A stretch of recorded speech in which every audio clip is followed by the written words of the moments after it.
Industry Insider is only available at Promo Corner, the leader in digital marketing for the promotional products industry. Each Monday, they discuss, dissect, and debate a single issue impacting the world of promotional marketing from every industry perspective. Now, it's time for Promo Corner's Industry Insider. Welcome to another edition of the Industry Insider, your promotional products podcast, where you can get all the nerdy news you need to know about. My name is Jeff Franklin, National Accounts Manager with Headwear USA, and I'm joined today by three other lovely folks. A little bit late, but we'll get into that in just a second.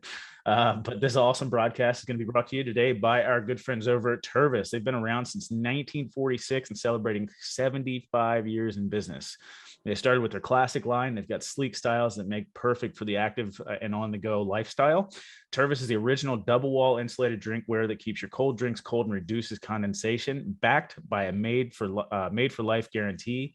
Tervis is the original customizable double-wall insulated drinkware that keeps hot drinks hot and cold drinks cold. They're available in several sizes, including a 16-ounce mug, a 16 or 24-ounce tumbler, and a 24-ounce water bottle. They're made from Triton plastic, made in America, lifetime warranty, dishwasher and microwave safe, and BPA free. Go check them out at tervispromos.com and tell them the Industry Insider sent you. Why don't we say hi to our good friend Meg Erber, since she's actually here at the moment. You know, we might as well let her get a few words in before she drops out on us again.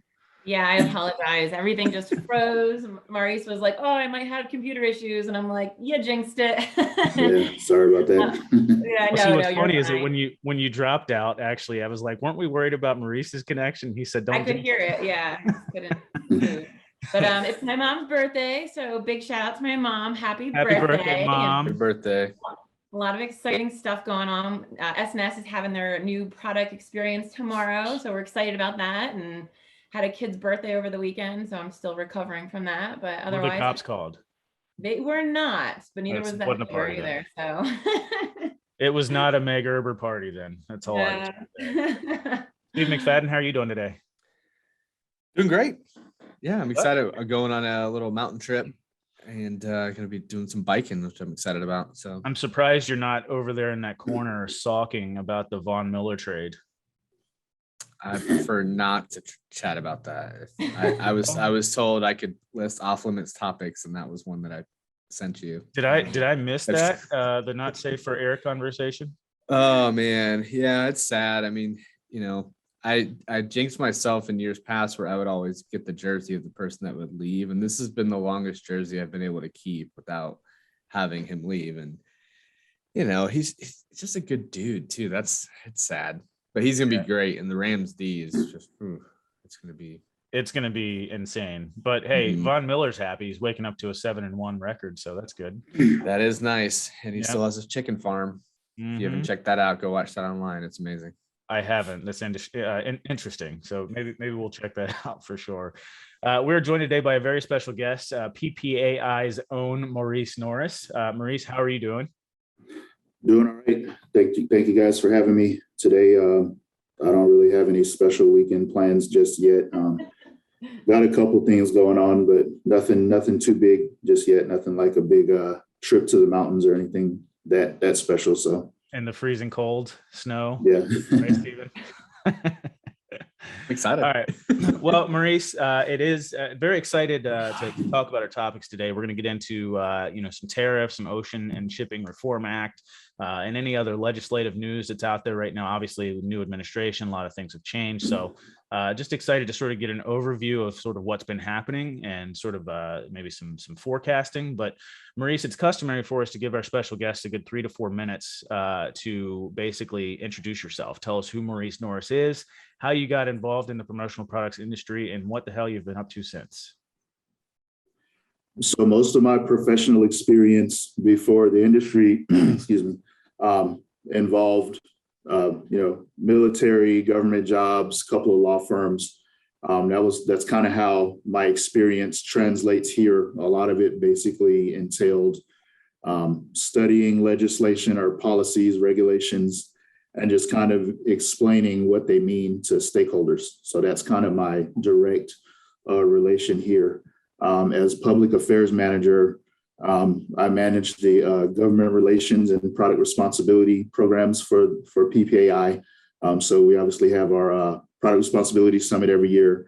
We have Legislative Education and Action Day.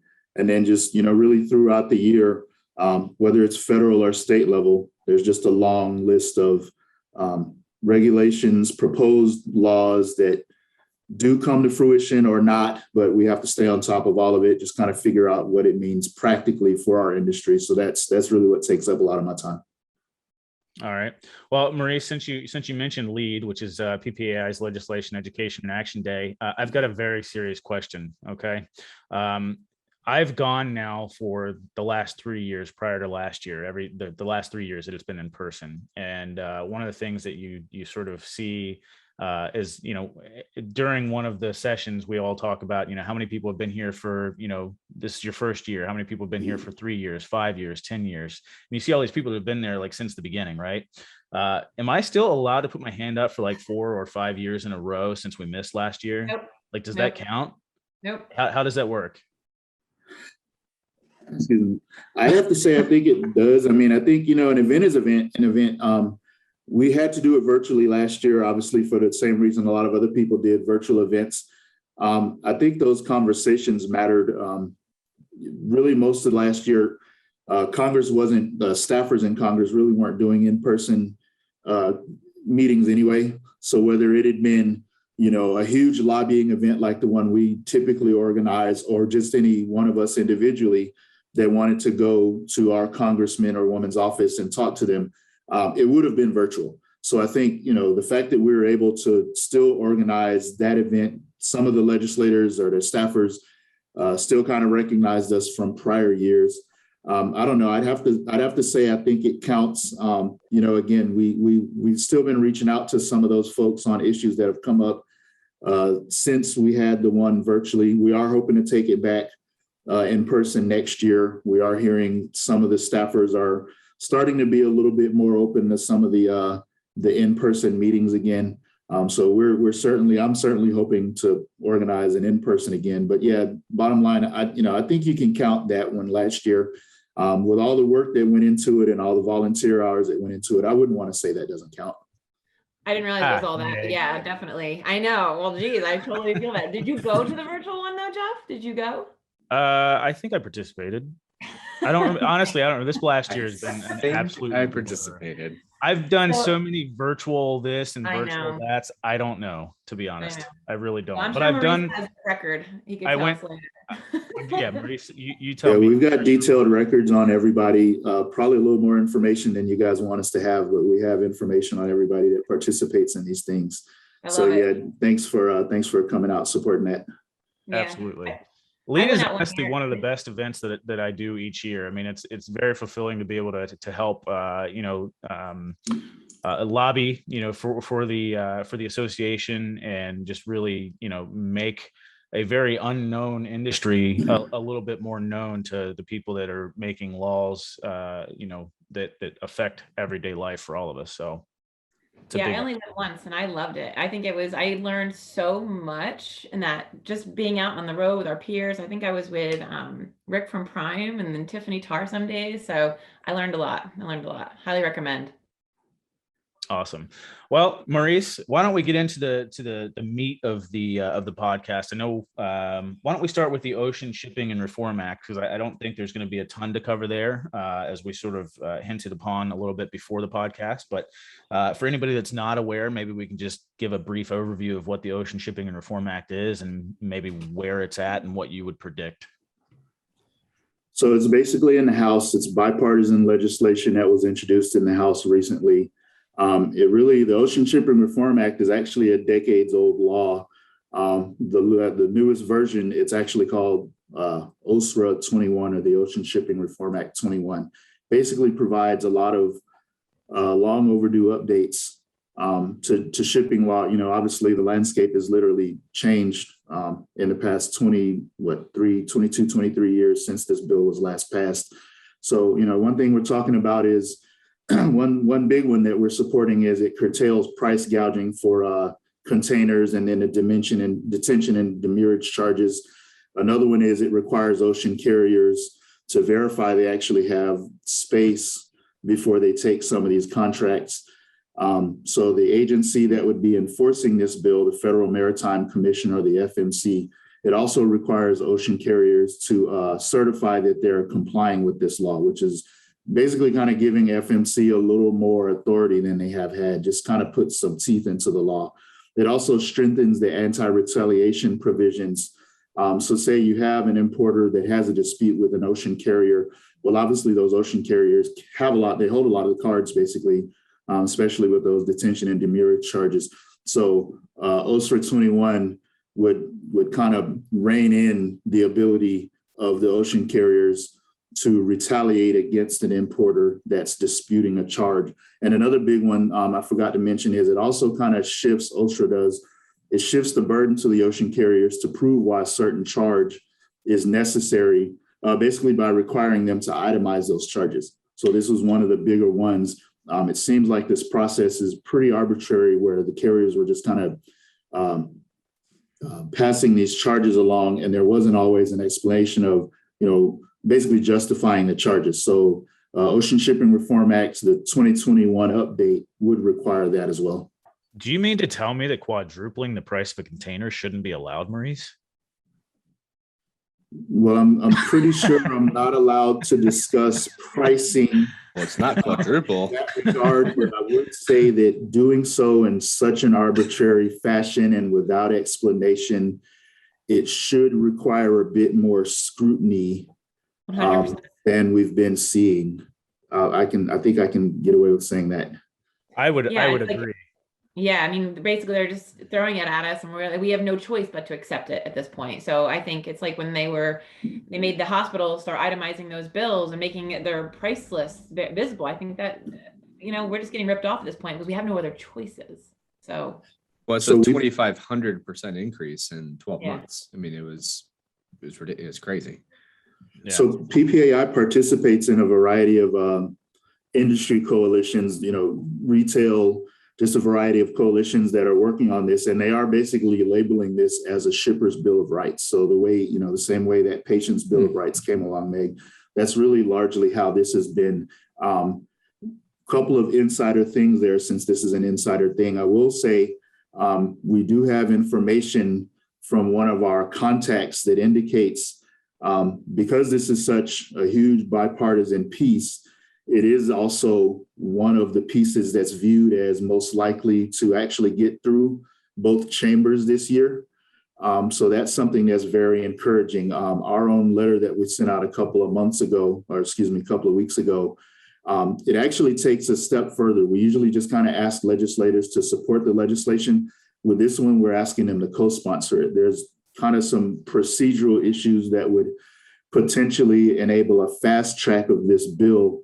Because we are getting close to the end of the year. Congress has a lot of stuff on its plate.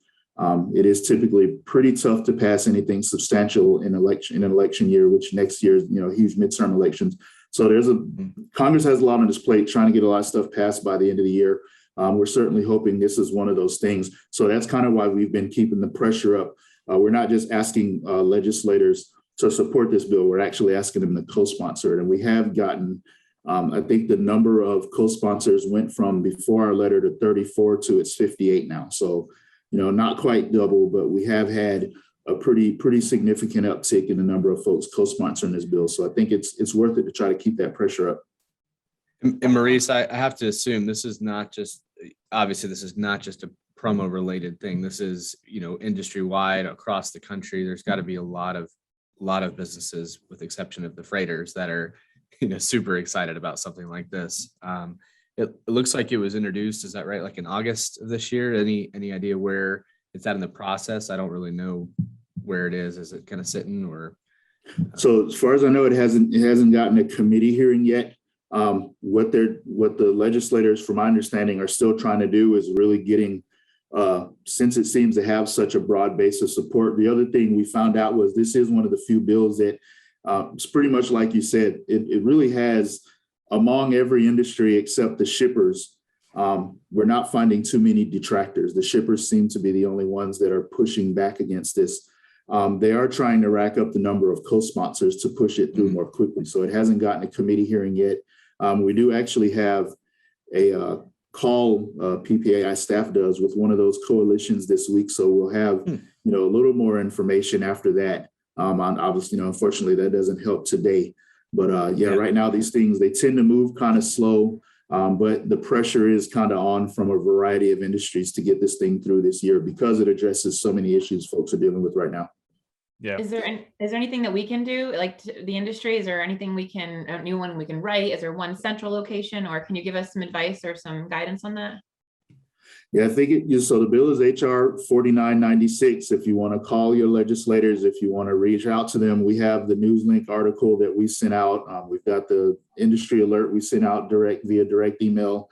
Those resources are both on our website. Actually, what the link actually lets you do is so it'll ask you to put in your address information, and that's not something we keep, but it's to help people figure out who their legislators are if you don't know.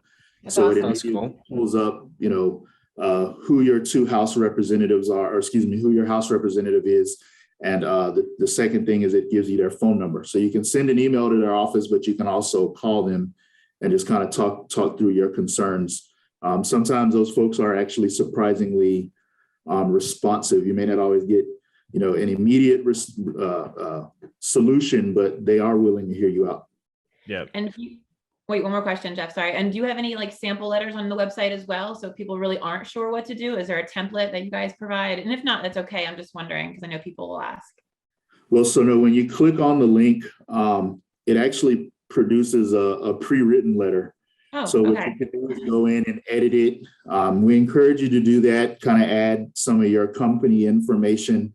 It is pretty closely aligned with the letters that we've been sending out with the coalition members, because again, a lot of these folks, it really helps when you've got, 2,000 letters on the same issue using the same language, because, sometimes folks just really don't remember anything until they've heard it 2 or 3 times. So again, sometimes this letter may go to the chief of staff, may go to the policy director, it may go to an intern. So it really helps when this is being sent repeatedly. But yeah, short answer, Meg, yeah, the letter does allow you to edit it, and we encourage you to do that. Yeah, that was actually what I was going to say too, Meg, was that like you guys, you and Ann and the team there make it so easy to do what you're asking to do. The pre-written letter, I mean, it's literally just a matter of like you said, filling in your address so that it gives you who your representatives and senators are. And then basically it already drafts the email for the letter for you. And you just got to click the submit button basically, or add to it as you suggested. So you guys make it super simple, and it's something that everybody should be doing because it literally takes 2 seconds of your time.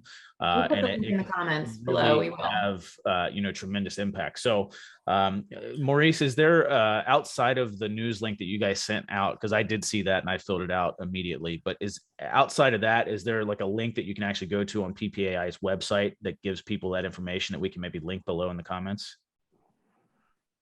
Oh, I don't have that in front of me. Sorry. That's all right. okay, we can do it afterward. We'll find it. We'll find it afterwards if there is. Yeah. All right. But I will say that information is also, I take that back, PPAIlaw.org. A lot of our action alerts, they're on that page. Awesome. Okay. PPAIlaw.org. There you go. Great. All right. Well, why don't we, since we have talked Ocean Shipping Reform Act and sort of just the, how much of an issue that's been, Stephen, you were sort of dropping some nerdy news on us earlier. Why don't we get into that and we give people a little bit of a visual? What was your? I was just kind of commenting about, I was actually in California a week and a half ago, and we were in Huntington, which is just a little bit south of San Pedro, which is, one of the main hubs on the West Coast for container shipments. And I was curious. And so I looked it up and I said, how many containers do you think are on one of those ships? Meg, since you weren't here, how many do you think are on one of those ships? On a small ship? Yep. Let's do a small ship. How about 10,000? 10,000 is actually correct. And the larger ships are up to 21,000 containers, which is just insane if you think about it. Yeah. I was here, but I wasn't. I was frozen earlier. Oh, okay. You cheated. You cheated, man. So here's the visual. Okay. So with that in mind, take a look at this. Okay. This is how many ships are actually anchored out to sea right now. So obviously you can, and as you'd have to zoom in to really see all of these, but honestly, like just an insane visual when you're talking about, up to 21,000 containers per vessel. Got literally hundreds of vessels just stranded out to sea waiting to get, I guess processed. So I believe, I read that it actually just peaked this week, topped over 100 ships outside of San Pedro. When we were there outside of Huntington, we looked out, we counted 38 ships that we could see on the horizon line. And I was taking pictures each day to see, like, are they moving? And it took until I was comparing the pictures. It took until day 4 before I saw 2 ships move about 100 yards.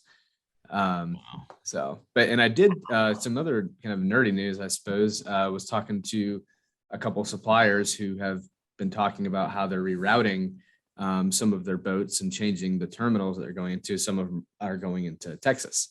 So it says sometimes it's a little bit longer or a little bit more costly, but they're able to get them quicker because they're not having to worry about the unloading. So obviously I assume there's gonna be more, what do they say? Desperation creates innovation. There's going to be some of that going on. So for sure. Yeah, I saw a big ship going through Florida or going to Florida. I don't know where that is, but there's a meme going around for outside this industry. So I found the picture on the internet and made it.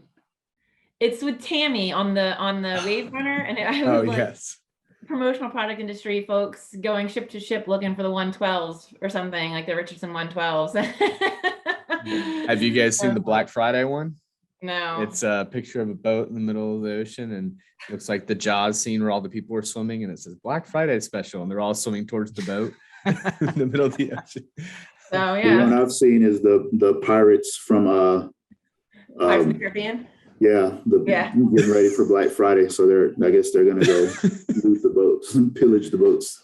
That's hysterical. I love it. It is. It's funny, but it's not. But it's it's kind of serious. Yeah, that's basically spreading that around like that. That's something some of our speakers talked about it at Summit back in August. Whether it's Seattle or Savannah or Texas, spreading that around like that is eventually just going to kind of lead to backups there too. So hopefully they're not as broad of backups as the ones in LA and Long Beach. But, eventually if everybody kind of starts taking the same solution, then it's going to cause problems there too. So, yeah. All right. Well, why don't we get into tariffs? Because I know you guys, PPB or one of the NewsLink letters just came out a couple of weeks ago, which is sort of what stimulated this conversation. Because I guess there's some talks about, reintroducing tariffs or, sort of revising that. What can you tell us about that?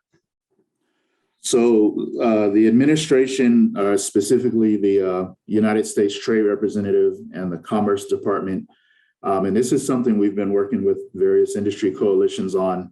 USTR has been reviewing the Section 301 tariff policy pretty much since the new USTR was instated a few months ago. Us, along with a lot of other industries, have been asking for exclusions, repeal of the tariff policy altogether for months. So basically, that development that we were reporting on was that USTR and Commerce Department are near the end of their review, and what they're proposing is really a variety of things. So it's kind of a mixed bag. They're looking at possibly new tariffs, like you said, and this has to do with more industrial subsidies from China. These are mostly Chinese tariffs on Chinese products. But they are also actually looking at lowering the rates on some of the existing tariffs and a new exclusion process for the existing tariffs. And this is, whether it was tranche 1, 2, or 3, any of those lists. But the restriction there is the new exclusion process is targeted towards products that had previously received an exclusion. So a public commenting portal actually opened up for this. I think it was a week, or actually it's been a few weeks now, October 12th. It's open until 1 December. Basically, if you had an existing exclusion for one or more of your products under any of the 3 lists, USTR is taking comments now on their website or actually I take that back, sorry, on the Federal Register. They're taking comments on why that should be reinstated, but the rule doesn't take comments on, establishing new exclusions. So that's why I say it's kind of a mixed bag. It's not quite what we were looking for, but it is some progress. Yeah. What were some of the exclusions that might be? So it's really they've been reviewing it on a case by case basis. And one reason that it's not all good news that the new portal only applies to pre-existing exclusions is that there was really no explanation process for why some of the exclusion requests were being denied. There were a lot more requests than were granted. And it's really been, there have been times where you may have the HTS number, two numbers that are listed almost right next to each other. You ask for the exclusion on the one, you don't get it on the second one. And the product may have been very similar in nature, but the USTR's office it's either a yay or nay, and they're not really giving explanations on why one was granted, why the other one was not. So that's strange. It's really strange. You guys have any questions regarding the tariffs or what to expect or anything? It just seems like it's one more thing, It's like, it's just one more thing. I know we almost forgot about it. We've had, my one's checking our meters outside, so my dogs think that, it's a queue or something. Sorry. I think people forgot about tariffs because of everything that's been going on these last year, but they haven't gone away. And it's just, I guess it's just one more level of, But the one thing actually some research some of our coalition partners are doing into how the ongoing tariff policy is also actually exacerbating the shipping prices. So obviously, aside from, obviously the increased costs, there are also some other complications that are being caused. So, we're working with them on that. We're looking to push that out as soon as they finalize that, because I think that's just another strong point that we can make as we continue to advocate for, either a much broader exclusion process on any or all of the lists, all the products named on all the lists, or, obviously best case scenario would be complete removal, but the administration through various portals now is they've really not been very warm to that suggestion there. So Maurice, how is that exacerbating the shipping problem? Is that just a clearance issue because of? Yeah, it's been a couple of things. So from what we've been seeing, it is a clearance issue. It's just one more thing that you have to deal with as you're trying to get your stuff through customs. It's just one more thing on the list. So whether it's tariffs, whether it's logistics, whether it's, something CBP is flagging because of some product responsibility issue, primarily my understanding is it is literally just one more thing on the list, but there are some other more practical implications from what I've been hearing on some of the coalition meetings that they're suggesting. And that's part of what they're trying to, I guess, collate a list of basically explaining that now. So I can't speak to that more directly than that until, I guess they kind of finalize that list and release it. Got it. Just from a distributor's perspective here, I'm looking over the past 2 years, thinking about all the things that could or should have affected costs, right? There's the tariffs, there's shipping, there's material cost issues, there's natural disasters that affected a lot of the apparel with manufacturing, then there's labor cost increases. I've seen lots of suppliers, rightfully so, kind of start to figure out where those new costs and baselines should be. But I'm just wondering, Maurice, if you have a perspective of like where it'll stop, because honestly, it doesn't seem like they've increased the prices that much, but they've got to get it back eventually. So just from our perspective, do you see the industry kind of continuing to slowly increase things to help the supplier side? And any thoughts on that? I'm not sure. I'm sorry. I'm not sure I understand it. Just with everything going on, do you see that all the things that are impacting costs will continue to drive costs in the promo industry upwards? Oh, yes, unfortunately, because really just from a labor standpoint, with all the new requirements, just really looking at it at the lowest level, if you're paying somebody to deal with that. One of the other things is the Country of Origin Online Labeling Act. That's in a whole nother bill that we haven't talked about, the Innovation and Competition Act that was passed by the Senate this summer. It's actually in the House now. So it's kind of a huge anti-China bill, basically. PPAI doesn't really have a stance. We're kind of agnostic on most of it, but specifically that Country of Origin Online Labeling Act would require really any online seller to identify the country of origin for a product. It is a wide variety of products, auto, just toys, a lot of different stuff, but obviously what would hit us hard is apparel.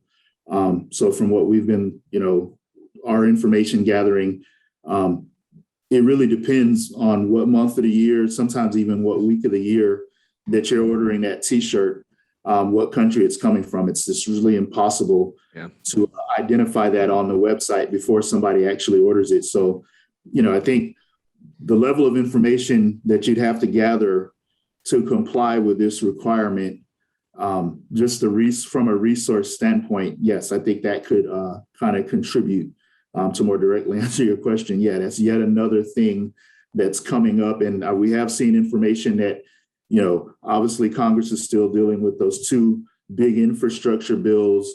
They've got the debt ceiling, they've got the budget, but there is some information from members of the Senate and the House that they want to get the Innovation and Competition Act passed before the end of the year.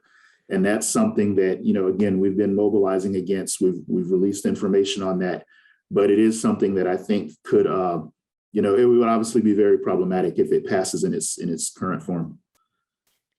My mind's blown because first off, I know I saw Steven's face and Steven's face is giving me anxiety. So yeah, that's usually, unfortunately, that's kind of my job, is explaining all the, honestly, all the headaches. As the more decisions come out about these things, we should be given these updates. This is great info. And this really is. Yeah. No, I didn't know that this law was something that was new. I thought there was already something in place and maybe it's just a modification on it, because I know when people we deal with people who want to private label all of their stuff. So a lot of the apparel comes with these tearaway tags, but there are requirements, and I don't want to misspeak and say what was supposed to be on there, but I know when they are re-tagging them, obviously the size, the fabrication, and I could have swore the COO had to be on there. I could have been wrong. So is this saying then all labels initially as well? Maybe it didn't have to be on that. Maybe that's where I didn't realize. For online, so this would require you to put it online, and I think that's the biggest problem. You'd have to put it, if you're selling it online, you'd have to put the country of origin online. And again, it's just not. We've heard this from really everybody we've talked to in and outside our industry. There's times where it's practically impossible to put that information online until somebody actually orders it. So it's kind of a chicken before the egg kind of thing. You can't know where it's coming from until somebody orders it, but you have to know where it's coming from. Yeah, and how do you do it when you had to change lots to a different country, and so you got some inventory from here and some inventory from here? Do you got to put two products up with two different countries of origin and let people choose, or how does that work? That is tough. I know what we do now. We do have a COO tab under every product. On some of them there may not be one because we may not have it, but if it comes from two different countries, it'll say I don't know, XYZ this or black, and it'll say Guatemala and Pakistan or whatever. I'm just totally making those numbers up and whatever, but it'll have both listed by that color. But you could have an item number and specific colors may come from one country or another. So we have been very adamant about listing it, but there are some that I think may not have it, and that this is going to apply to everything. So I mean, it is good to have. I guess people just need to absorb that into their costs, and which we will, and most people will, unfortunately, so the end user doesn't feel it. Yeah. And this is something else that, just going back to the tariffs, obviously is kind of exacerbated because a lot of people, kind of shifted some of their supply chains trying to get around that. So yeah, it's just kind of again, very problematic. But Stephen, to go back to your question about the inflation and how we're seeing costs continue to rise, I mean, I think there's so many other things that are factoring into that as well. Like you've got China, which is still our biggest exporter, I guess you would call them in this situation, for most of our product. You've got really a lot of reduced energy at this point. I know they've stopped importing coal from Australia, which they were getting a third of their coal from Australia. So now they actually don't have enough coal to power the country. And you've got some factories that are about that. Beijing might have. You've got some factories that are basically operating on grid power for like 1 or 2 days. So you've got increased demand, and then you've got factories not actually being able to work a full, 5, 6, 7 days. They're only working 1 or 2 days, unless they're lucky enough to have generators, in which case the power is, not as consistent and can be shoddy. So, production is going down.